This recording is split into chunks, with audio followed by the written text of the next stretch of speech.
It's important to think about the classes that we're predicting and do they have any unusual properties and whether they affect things. So let's look at an example, right? So suppose that my goal is to build a classifier, and this classifier will look at a scientific paper, an article published in a journal, and it will try to predict whether that article will lead to a Nobel Prize for the authors.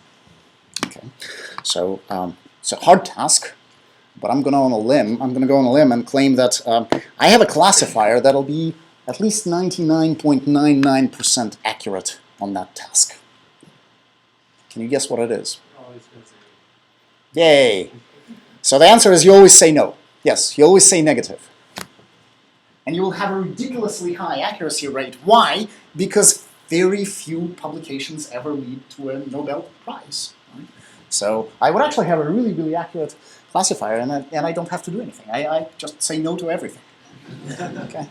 So that is an example of unbalanced classes. It's an example where one class, publications that don't lead to a Nobel Prize, are a lot more numerous, orders of magnitude bigger than another class. And what do you do in those situations? Basically, you have to ask yourself, what is the right error metric to use?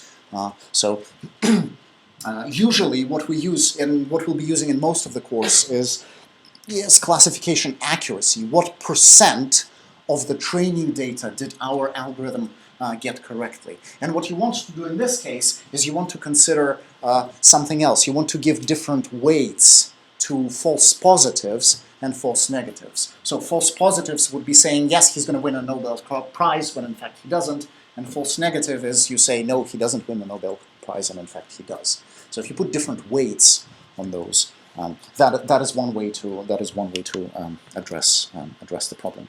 Now, if you're not convinced that this is actually a big problem, so you could say, oh, all right.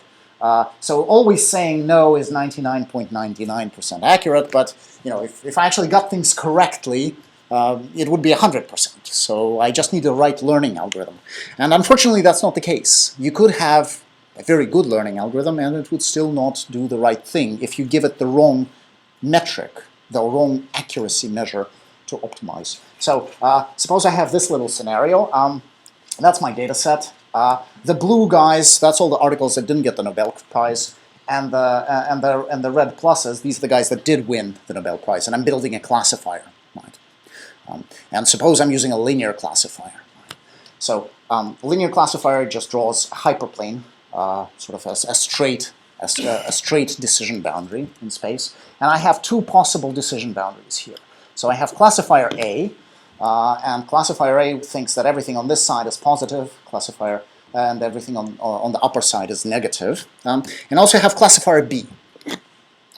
Classifier B thinks that everything is negative. Now, if you were a consumer, if you were a user of this, which classifier would you prefer? You would prefer A, right? Yes, it makes some mistakes. It's gonna. These are basically your false positives. These are things that it flagged up as potential Nobel Prize winners, and in fact they were not. But at least you got a couple real ones. And classifier B, you'd be dealing with nothing. Now ask yourself, which of the two classifiers has a higher accuracy? B has a higher accuracy, right? Because A misclassifies 1, 2, 3, 4. A misclassifies 1, 2, 3, 4 instances, and B misclassifies only 2. So B actually has a higher accuracy.